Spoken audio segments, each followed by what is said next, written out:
मंगलम भगवान वीरो मंगलम गौतमो गणी मंगलम कुंद कुंदाजो जैन धर्मोस्तु मंगलम सर्वमंगल मांगल्यम सर्वकल्याणकारकम प्रधानम सर्वधर्माणां जैनम जयतु शासनम जैनम जयतु शासनम जैनम जयतु शासनम। यह पद्मनंदी पंचविंशति का नामक ग्रंथराज है और इसका पहला अधिकार धर्मोपदेशामृत नाम का अपन पढ़ रहे हैं। यहाँ 17 श्लोक अपन पढ़ चुके, आज 18वें नंबर का श्लोक पढ़ेंगे। 7 व्यसनों का त्याग प्रत्येक श्रावक को सर्वप्रथम करना चाहिए। बिना सप्त व्यसन के त्याग के अन्य कोई व्रत प्रतिमा आदि बनती नहीं है, शोभित होती नहीं है, टिकती नहीं है, निभती नहीं है। इसलिए 7 व्यसनों के त्याग की बात सर्वप्रथम सभी आचार्यों ने की है। यहाँ 7 व्यसनों में पहला व्यसन जुआ खेलना, उसके संदर्भ में बात चल रही है। कल हमने एक श्लोक में पढ़ा कि यह जुआ कैसा है, तो कहा अपयश का घर है। जगत में जो अपकीर्ति होती है, अपयश होता है, उसका कारण जुआ खेलना। और दूसरा क्या कहा कि यह सभी चोरी वेश्यागमन आदि व्यसनों का स्वामी है।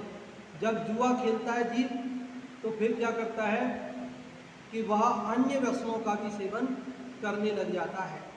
और तीसरी बात कही कि यह जुआ समस्त आपत्तियों का घर है। और चौथी बात क्या कही कि इसके संबंध से निरंतर पाप की उत्पत्ति होती है। और 5वीं बात कही कि यह समस्त नरकादि खोटी गतियों का मार्ग बताने वाला है। इस प्रकार 5 बातें बताकर ये कहा कि ये जुआ बुद्धिमान लोग तो नहीं खेलते हैं ऐसा समझ करके। अब देखो बात ऐसी है हमारी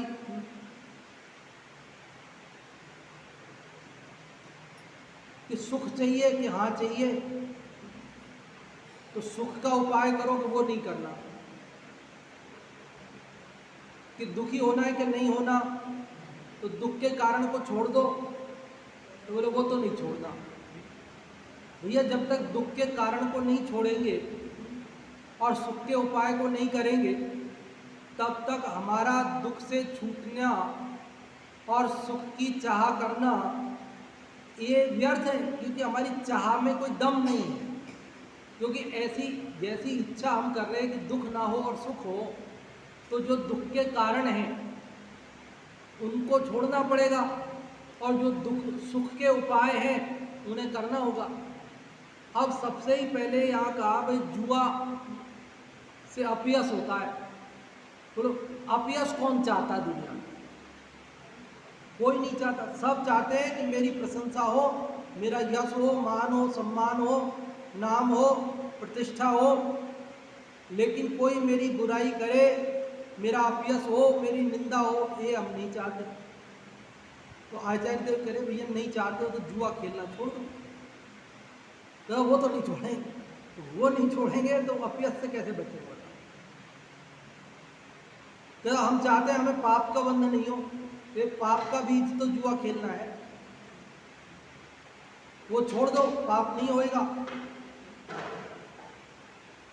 जो छोड़ देते हैं उन्हें ये सब तकलीफें नहीं होती, ये सब संकट उनके ऊपर नहीं आते जो जुआ खेलना छोड़ देते।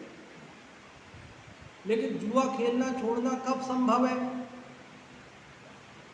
तो जुआ किस कारण से खेला जाता है, उस कारण का अभाव हो जाए तो जुआ का भी अभाव हो जाए। देखो पढ़ते हैं इस 18वें श्लोक में क्या कह रहे हैं। क्वा कीर्ति क्व दरिद्रता क्व विपदा क्व क्रोध लोभादय चौर्यादि व्यसनम क्वच क्व नरके दुःखम मृतानां नृणां चेतश्चेद्गुरु मोहतो न रमते द्यूते वदन्त्युन्नत प्रज्ञा यद्भुवि दुर्नयेषु निखिले श्वेतधुरी स्मर्यते। क्या कह रहे हैं? क्वा कीर्ति मतलब क्वा मतलब कहाँ, अकीर्ति, अकीर्ति कहाँ है, अपयश कैसे हो सकता है, और क्वा दरिद्रता। अब तो अर्थ बताने की जरूरत नहीं, क्वा अपकीर्ति मतलब अपयश कहाँ, और क्वा दरिद्रता, दरिद्रता गरीबी कहाँ, गरीबी कैसे आ सकती है। क्वा विपदा, बोलिए अब आप ही बताइए, विपदा कहाँ, विपत्तियां कैसे आ सकती हैं। क्वा क्रोध लोभादय, क्रोध लोभादि कसाएं कहाँ, कि क्रोध लोभादि कसाएं कैसे उत्पन्न हो सकती हैं। चौर्यादि व्यसनम क्वा, बोलो, चोरी आदि व्यसन कहाँ, मतलब चोरी आदि व्यसन कैसे रह सकते हैं, वो कैसे हो सकते हैं। क्वा नरके दुखम मृतानाम नृणाम, नृणाम मतलब मनुष्यों के, मृतानाम मतलब मरने के बाद, नरके दुखम क्वा, नरक में दुख कैसे हो सकता है। मरने के बाद मनुष्य को नरक में जाकर दुख कैसे मिल सकता है। क्या समझ में आई बात? क्या क्या बातें कह दी। पहली बात अकीर्ति कहाँ, दूसरी बात दरिद्रता कहाँ, तीसरी बात आपत्ति कहाँ, चौथी बात क्रोध लोभ आदि कसाएं कहाँ, पांचवी बात चोरी आदि व्यसन कहाँ, छठवीं बात नरक के दुख कहाँ।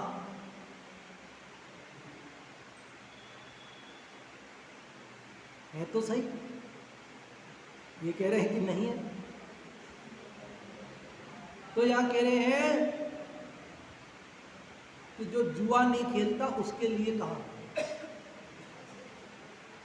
जो जुआ नहीं खेलता उसका अपयश नहीं होता, जो जुआ नहीं खेलता उसका,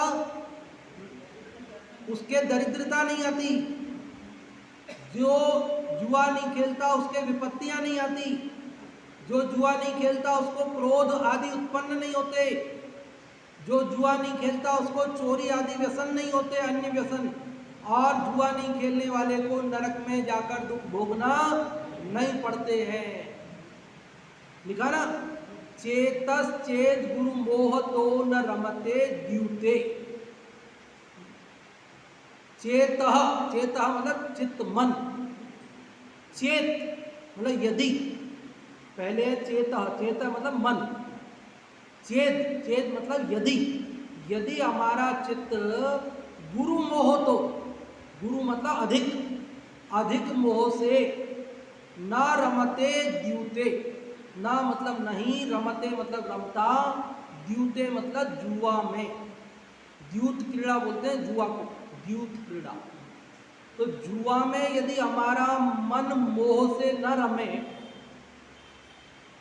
तो हमारे को अपयश, दरिद्रता, नरक के दुख, आपत्तियां ये कैसे आ सकती हैं।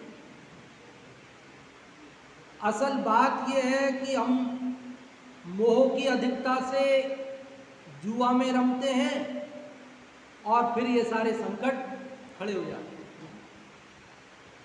मतलब ये आप अपने मन से कह रहे हो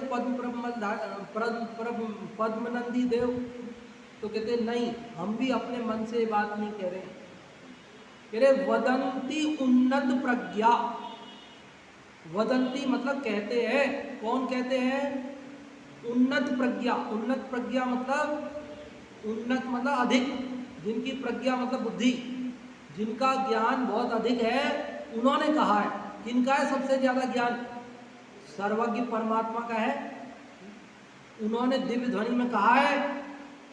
और उसके बाद गणधरों का है, जो गणधरों ने कहा है, और उसके बाद अन्य उपाध्याय परमेष्ठी, आचार्य परमेष्ठी, मुनि ज्ञानी धर्मात्माओं के माध्यम से हम तक आया है।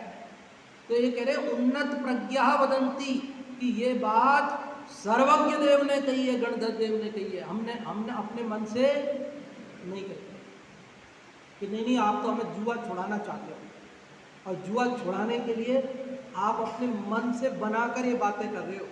तो बोले नहीं भैया, हम अपने मन से नहीं कह रहे हैं, बल्कि कौन ने कही है?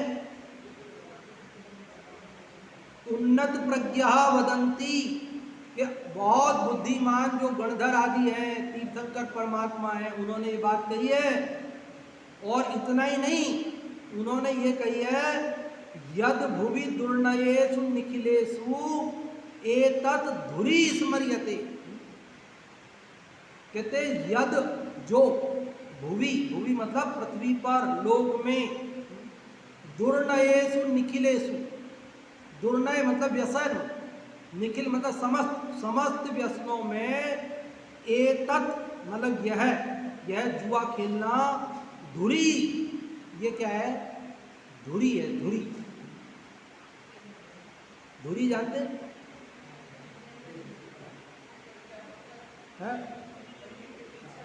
हाँ, अरे गाड़ी का पहिया चलता है ना, गाड़ी चलती है तो क्या बोलते हो? एक्सल बोलते हो, क्या बोलते हो? उसी पे तो घूमता है वो पहिया। आप 100 और 125 की स्पीड पे भी गाड़ी दौड़ाते हो, लेकिन उसमें धुरी नहीं हो तो दौड़ेगी गाड़ी? सारी गाड़ी का आधार तो धुरी है ना, वो एक्सल। अरे वो ये नहीं तो वो कुम्हार का चाक तो देखा होगा ना, तो बीच में एक वो कीली होती है, धुरी, और फिर उसके ऊपर पूरा चक्र घूमता है।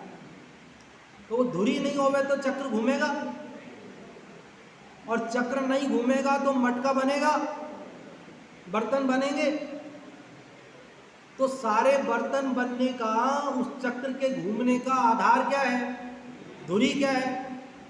वो धुरी है ना, वो कीली। हाथ से आटा पीसती थी माताएं बहनें चक्की में, उसमें भी धुरी होती थी, कीली बीच में, उस पर चलता था तो ऊपर के चाक का पूरा वजन उसमें रहता था। तो ये 7 व्यसनों में ये जुआ व्यसन क्या है? धुरी है। क्या है ये? जुआ व्यसन क्या है? धुरी है। देखो अभी हमको ये बात ऐसी लग रही होगी कदाचित आपको, कि साहब जुआ को ये कह रहे हैं तो क्या मांस खाना कोई बड़ा व्यसन नहीं है? ये जुआ खेलने को बड़ा व्यसन कह रहे हैं? चोरी करना क्या बड़ा व्यसन नहीं है? वेश्यागमन करना क्या बुरा व्यसन नहीं है? यहाँ पर आप जुआ में तो ऐसी क्या बात है? जुआ में तो ऐसा कुछ खास हमको नजर ही नहीं आता। देखो कोई व्यक्ति यदि चोरी करे तो हमें लगता है हाँ बिल्कुल गलत कर रहा भैया, नहीं करना चाहिए। कोई व्यक्ति यदि परिस्त्री गमन करे तो हमें लगता है अगर गलत बिल्कुल गलत, ऐसे नहीं करना। लेकिन यदि जुआ खेलता है तो हमें लगता है इसमें क्या है? समझ में आ रही बात? बस ये ही इस पाप को बड़ा बनाता है कि जिस पाप को दुनिया पाप नहीं समझे, यही तो है आस्तीन का सांप। अरे जो पाप नजर आएगा उससे तो दुनिया बच जाएगी, लेकिन जो पाप होते हुए पाप ना समझा जाए, पाप नजर नहीं आए, उससे बचना मुश्किल है।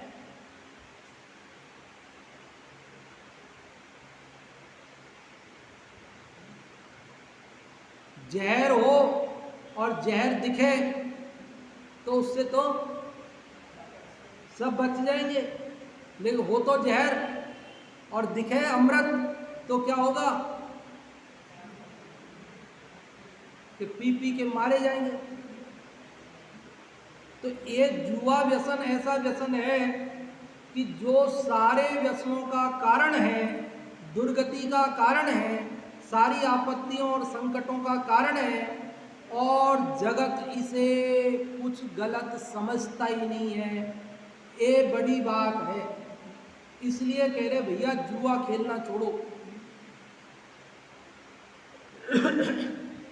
हम छोटे थे ना तब वो आता था एक, आप लोगों के आता था कि नहीं आप देखना, वो एक इनाम का पत्ता होता था, इनाम ऐसे एक कागज़ होता था, उसके ऊपर कुछ छोटी छोटी चिट चिपकी रहती थी, है ना, और ऊपर उसमें चित्र बने रहते थे, एक 50 रुपये के नोट का, 10 रुपये के नोट का, 5 रुपये के नोट का, 1 रुपया, 50 पैसे, 25 पैसे, ऐसे बने रहते थे। और उसमें जैसे एक चिट आप खींच लो 25 पैसे की, जो भी मतलब है ना उस समय,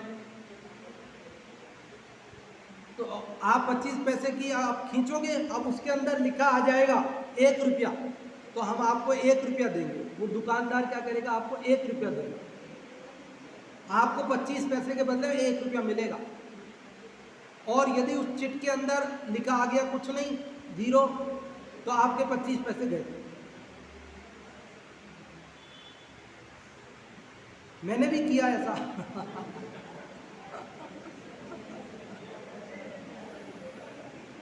आप लोगों ने भी किया होगा। और एक बार वो 25 पैसे की चिट में मेरे 50 रुपये निकल गए। वो जो सबसे बड़ा नोट था ना 50 रुपये वाला, वो ही निकल गया। तो उसने मेरे को 50 रुपये दे दिए, लेकिन अब मेरे मन में लालच सवार हो गया। अरे अपन अगर 10-20 चिट और निकाल लें, कुछ नहीं भी निकले, मतलब कुछ नहीं निकला, मतलब 20 चिट निकाली और 20 में कुछ नहीं निकला, तो क्या होगा, अपना 5 रुपये ही तो बेकार जाएंगे, 45 तो फिर भी कमाए अपन ने।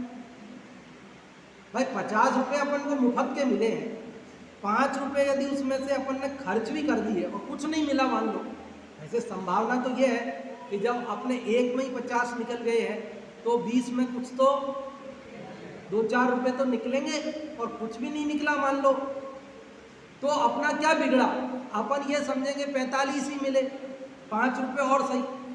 ऐसा करके 20 चिट और निकाल ली, और उनमें कुछ निकला कि नहीं निकला पता नहीं, अभी याद नहीं है। लेकिन फिर सोचा अरे नहीं, अभी थोड़ी और देखते, शायद उसमें किस्मत जाग जाए। थोड़ा और उसका पूरा पत्ता खाली कर दिया। और वो 50 रुपये जो आए थे वो तो सब बराबर हो गए। है 50 का तो एक ही जगह को मिलेगा ना, समझ गए ना। मतलब ऐसा लालच सवार हो जाता है। ये क्या है इसकी, मतलब,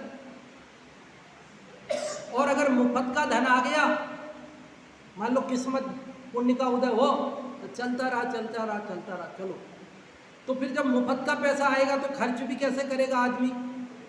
भाई वो मुफ्त के 50 रुपये आए ना, तो खर्च भी कर दिए फटाफट। और अगर मेहनत से कमाए होते तो भैया बहुत मेहनत से कमाते हैं, ऐसे ही थोड़ी खर्च कर देंगे।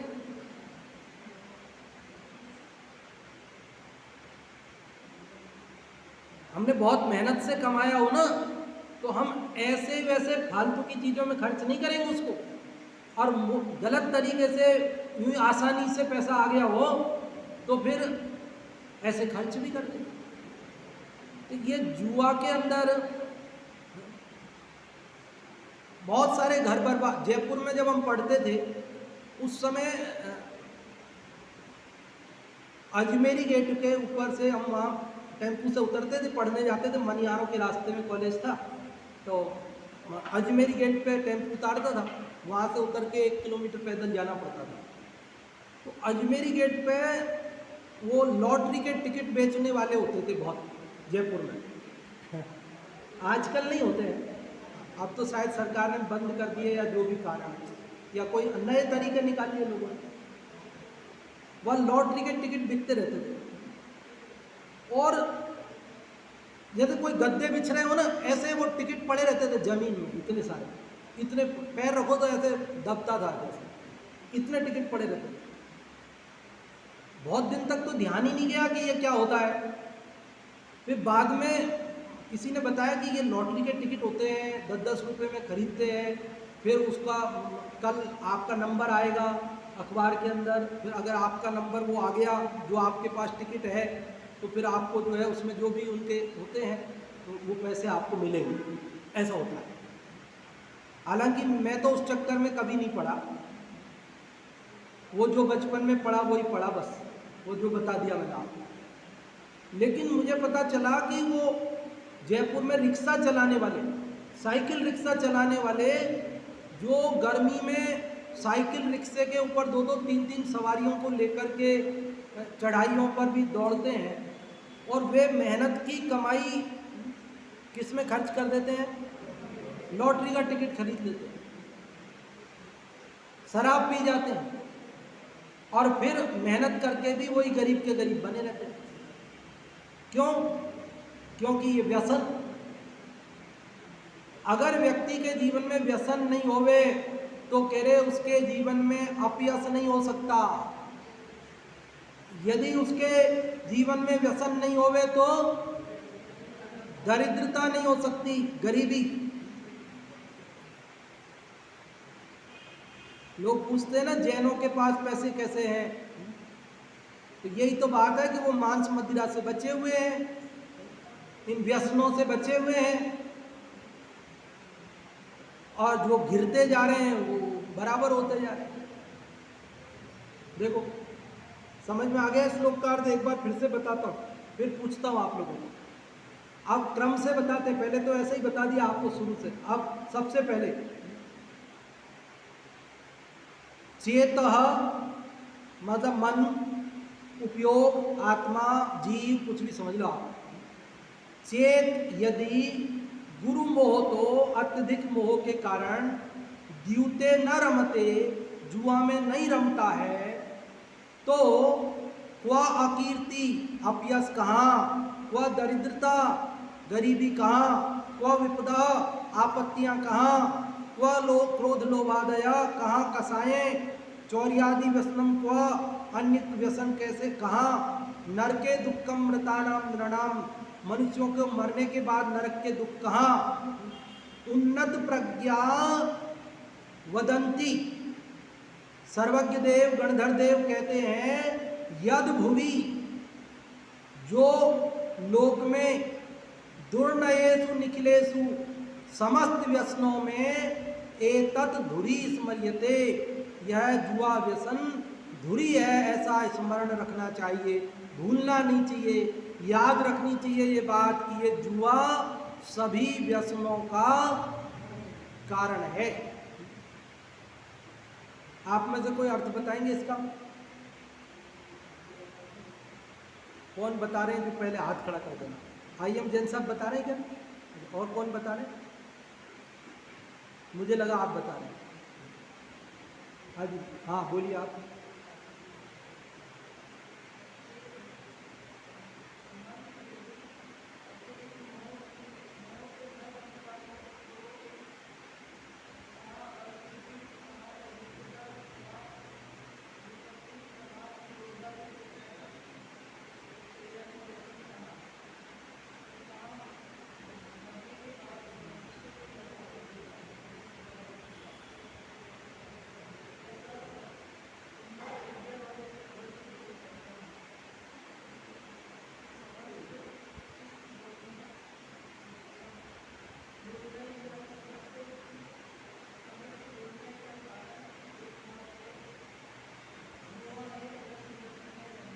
बहुत बढ़िया। अब अपन हिंदी वाला पढ़ते हैं, देखो सब लोग साथ में। मोह शमन कर जुआ न खेले, तो फिर अपयश नहीं होवे, कहाँ क्रोध लोभादि विपत्ति, अन्य व्यसन भी कहाँ रहे, नरकादिक में गमन न होवे, क्योंकि सभी व्यसनों का मूल जुआ व्यसन ही कहा, अतः सब बुध जन हो इससे प्रतिकूल। तीसरी लाइन में नमन छप गया, गमन की बजाय। नमन नहीं है ये, नमन ना गलत छप गया, ग होना चाहिए, ना की जगह ग, गमन। ये नरकादिक में गमन ना हो गया, ठीक है? तो अर्थ समझ में आई गया आपको? कि मोह शमन कर, मोह का शमन कर, मोह का नाश करके जुआ नहीं खेले तो फिर अपयश नहीं होवे, तो अपयश नहीं होगा। कहाँ क्रोध लोभादि विपत्ति, क्रोध लोभादि विपत्तियां कैसे हो सकती हैं? अन्य व्यसन भी कैसे हो सकते हैं? नरकादिक में गमन न होवे, नरक आदि दुर्गतियों में भी गमन नहीं होगा, क्योंकि सभी व्यसनों का मूल क्या है? जुआ व्यसन ही कहा। क्या? क्योंकि सभी व्यसनों का मूल जुआ व्यसन ही कहा। कि सभी व्यसनों का मूल किसको कहा है? जुआ को कहा है। अतः सभी बुद्धिमान लोग हों इससे प्रतिकूल, इससे प्रतिकूल मतलब इससे उल्टे चलो, जुआ के अनुकूल मत चलो। जुआ से कैसे हो जाओ? कट्टी कर लो इससे, जुआ से जुआ से क्या कर लो? प्रतिकूल चलो, इससे कट्टी कर दो, आप दोस्ती तोड़ दो इससे। जुआ से दुश्मनी कर लो, जुआ से शत्रुता कर लो, कि जुआ की दोस्ती नहीं करनी हमको, क्योंकि जुआ करने पर लोक में अपयश होता है। जुआ खेलने से दरिद्रता का प्रवेश होता है। जुआ में कितना भी धन जीत जाए लेकिन तृष्णा समाप्त नहीं होती, और वह और खेलता जाता है, और खेलता जाता है, और आखिरकार जब तक उसके पास सब कुछ है वो बर्बाद नहीं हो जाता, जब तक खेलता जाता है। यहाँ तक कि बर्बाद होने के बाद भी तृष्णा समाप्त नहीं होती। कहीं से भी कर्जा मिल जाए तो कर्जा लेके भी जुआ खेलता है, और बिल्कुल बर्बाद होकर रोड पे आ जाता है। जब बस ही नहीं चलता तो फिर तो छूटेगा, वो अलग बात है, लेकिन जब तक बस चलता है छूटता नहीं। ये चस्का है। व्यसन क्या है? ये बुरी आदत है, बस इसमें फंस जाता है जी। 7 व्यसनों में आपको बड़ा व्यसन कौन सा नजर आए? भाई जुआ, मांस भक्षण, जुआ, आमिष, मदिरा, शराब पीना, चोरी करना, वेश्यागमन करना, परस्त्री गमन करना, और क्या रह गया? शिकार खेलना। इन 7 व्यसनों में आपको बड़ा व्यसन कौन सा नजर आता है? अभी तो पढ़ लिया इसलिए है। सबसे बड़ा जुआ है, कल भी बता दिया था, व्यसन पति है। 7 व्यसनों में सबसे पहले नाम जुआ का रखा। अगर हमने ये नहीं पढ़ा होता, जैसे अभी मान लीजिए ये दोनों श्लोक नहीं पढ़े होते, कल वाला और आज वाला, और फिर अगर कोई हमसे पूछता कि 7 व्यसनों में सबसे बेकार, सबसे बुरा, सबसे खतरनाक, सबसे बड़ा, सबसे मुख्य व्यसन कौन सा है, तो हाँ हम क्या कहें? है मांस खाना। हाँ, और कोई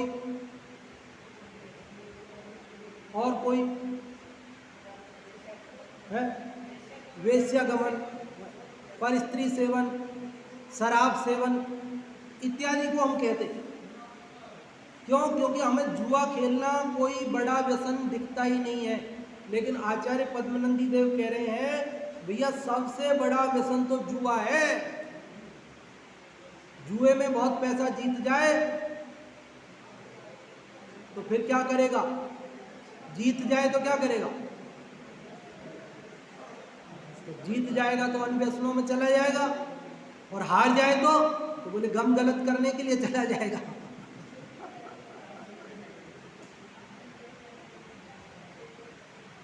जीत गया तो जश्न मनाने चला जाएगा, हार गया तो अरे भैया ये जीत और हार पे दृष्टि छोड़ो। पुण्य और पाप के उदय आते हैं, इनमें भी जीत और हार अनुभव करना छोड़ो। पुण्य का उदय आए तो मेरा कुछ बढ़ नहीं गया, पाप का उदय आए तो मेरा कुछ घट नहीं गया। मेरे अनंत गुणों में पाप का उदय आने पर घटोतरी नहीं होती, और पुण्य का उदय आने पर एक गुण बढ़ता नहीं है। मैं तो वैसा का वैसा हूँ, इसलिए पुण्य के उदय में अभिमान नहीं करना और पाप के उदय में दीनता नहीं लाना। और पुण्य पाप से परे मैं ज्ञानानंद स्वभावी हूँ, मैं ज्ञायक हूँ, ज्ञाता दृष्टा हूँ, ऐसा रहना वास्तव में जुआ से बचना यही है।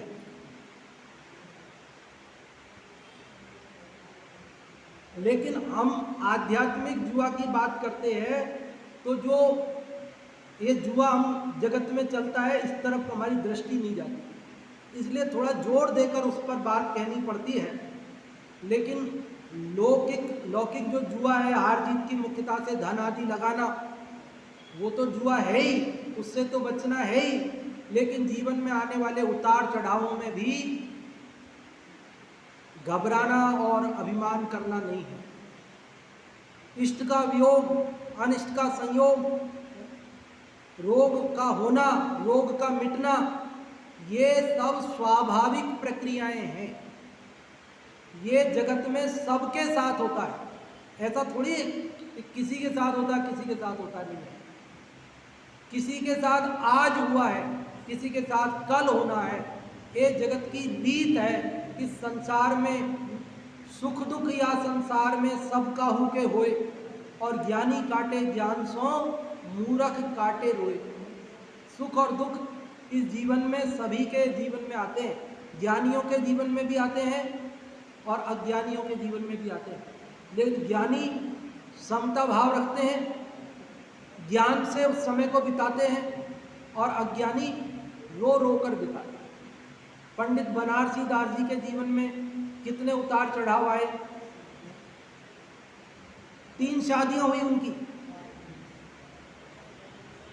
पंडित बनारसी दास जी की 2 पत्नियां एक शादी की वो मर गई, दूसरी की वो भी मर गई, तीसरी शादी की, और तीनों शादियों से 9 बच्चे हुए उनको।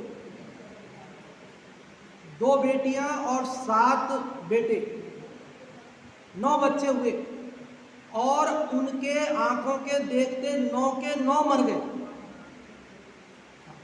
पंडित बनारसी दास जी के जीवन देखो तो सही, पढ़ो आप अर्ध कथानक में उनका जीवन। 7 बेटे, 2 बेटियां और 2 पत्नियां अपने कंधे से शमशान पहुंचा के आए। अंत में दोनों पति पत्नी रह गए बुढ़ापे में, बस तीसरी पत्नी और खुद। बस आप सोचो, यदि आपके और हमारे साथ ऐसी घटना घट जाए तो हम जिंदा रहेंगे कि मर जाएंगे? हमारे साथ ऐसी घटना घट जाए तो क्या होगा? लोग आत्महत्या कर लेते हैं, लोग घबरा जाते हैं, सारे जीवन इष्ट वियोगज आर्त ध्यान में डूबे रहते हैं। लेकिन पंडित बनारसी दास जी ने सम्यक दर्शन लिया, ज्ञानी हो गए। उन्होंने उन सब संयोग, और व्यापार में कितना उतार चढ़ाव आया। नगर सेठ थे, मतलब उस जमाने के माने हुए बड़े व्यापारी, बहुत बड़े माने हुए व्यापारी। और ऐसा समय भी आया जब खाने के लिए चने भी नहीं थे, कुछ भी नहीं था, कुछ भी। और फिर पैसे वाले हो गए, वापस बहुत पैसे वाले हो गए, और फिर वापस कंगाल हो गए, बिल्कुल कुछ नहीं, रोड पे आ गए। ऐसा 2-3 बार उनके जीवन में हुआ। डाकुओं ने हमला बोल दिया, सब कुछ लूट लिया, कुछ नहीं बचा पास में है। हाँ, तोप दिया, वो चढ़ा दिया। तो वो तो ज्ञानी हो गए थे, फिर और तो बाद में तो और भी ज्ञानी हो गए हैं। हाँ, 6 महीने तक हाँ पैसे नहीं चुका। मतलब इतनी गरीबी हो गई ना कि कुछ नहीं था खाने के लिए। तो एक कचौरी वाले के यहाँ शोध की कचौरी बनती थी, ध्यान रखना, बाजार की ऐसी नहीं थी। नहीं, मजाक नहीं है, वो शोध की कचौरी बनाता था वो। हाँ, लिखा है उसके अंदर, अर्ध कथानक में लिखा, शोध की कचौरियाँ बनती थी उसके यहाँ। वो कचौरी खाने गए, कविता, वहाँ पे लोग बैठे रहते ना, तो लोग बैठे रहते तो उनको वो भजन कविता वगैरह सुनाते थे, तो लोग इकट्ठे हो जाते थे। तो कचौरियाँ खूब बिकती थी, देना जी एक कचौरी और देना, दो और देना, दो और देना, ऐसे सब भीड़ होती थी तो खूब कचौरियाँ बिकती थी। तो बनारसी दार जी से वो कहता था कचौरी वाला, तुम कचौरी खा लो। तो बोले मेरे पास पैसे नहीं है। तो बोले पैसे की चिंता मत करो, तुम तो खाओ, तुम यहाँ आते हो तो तुम्हारी वजह से लोग आ जाते हैं और मेरी बिक्री अच्छी हो जाती है। जैसे आजकल वो चाय वाले अखबार मंगा के रख देते ना, खुद पढ़ते नहीं भले, अखबार मंगा के रख देते, तो लोग अखबार पढ़ने के लिए आते हैं और फिर चाय पीते हैं। तो ऐसे वो पंडित बनारसी दास जी को वहाँ पे वो रखता था। 6 महीने तक कचौरी खा के जीवन चलाया उन्होंने, कुछ नहीं था खाने के लिए। 6 महीने तक कचौरी खाया उन्होंने, और 6 महीने तक पैसे नहीं दिए। दुकानदार ने कहा पैसों की चिंता मत करो, आप तो मेरे को मिल रहे हैं पैसे, तो आपकी वजह से दुकानदारी अच्छी चल रही मेरी। मतलब आप सोचो कैसा कैसा जीवन रहा। हाँ, फिर चुका दिए पैसे हो गए जब चुका भी दिए उन्होंने, ऐसा भी नहीं कि भाई वो। तो ऐसे हमारे जीवन में थोड़ा बहुत पाप का उदय आ जाए, पुण्य का उदय आ जाए, तो हार जीत नहीं मानना। अगर पुण्य के उदय में हम अपनी जीत मानते हैं, पाप के उदय में हार मानते हैं, तो ये भी जुआ है और ये भी संसार का कारण है। क्योंकि हर्ष विषाद से ही तो नए कर्म बनते हैं, और नए कर्म उदय में आते हैं तो फिर वापस वैसा ही। तो इस प्रकार से ये आज अपन कौन से नंबर का श्लोक पढ़ा अपन ने? 18 नंबर का। और इसमें क्या बात बताई गई है कि सभी व्यसनों की धुरी कौन है? जुआ। और जुआ अगर न खेले तो क्या क्या नहीं होगा? अपयश नहीं होगा, दरिद्रता नहीं होगी, विपत्तियां नहीं आएंगी, कसाएं नहीं होंगी, अन्य व्यसन नहीं होंगे, नरकादि दुर्गति नहीं होगी। ठीक है, अभी यहाँ से अर्थ और पढ़ देता हूँ। इस जुआ के विषय में गणधर आदि का यह कथन है कि मोह के उदय से मनुष्य की जुआ में प्रवृत्ति होती है।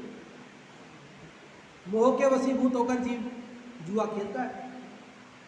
यदि मोह का उपशम होने पर मनुष्य की जुआ खेलने में प्रवृत्ति न होवे तो संसार में इसकी अपकीर्ति कदापि नहीं फैल सकती, न यह दरिद्री ही बन सकता है, न इसको कोई प्रकार की विपत्ति घेर सकती है, इसको क्रोध लोभ आदि की उत्पत्ति भी कदापि नहीं हो सकती, चोरी आदि व्यसन भी इसका कुछ नहीं कर सकते, और मरने पर यह नरकादि गतियों की वेदना का अनुभव भी नहीं करता, क्योंकि समस्त व्यसनों में जुआ ही मुख्य कहा गया है। इसलिए सज्जनों को इस जुआ से अपनी प्रवृत्ति को अवश्य हटा लेना। कि पंडित जी ठीक है, आज से हम प्रतिज्ञा करते हैं कि जुआ व्यसन तो हम छोड़ देंगे, लेकिन बाकी 6 व्यसनों की तो आपने मना की नहीं।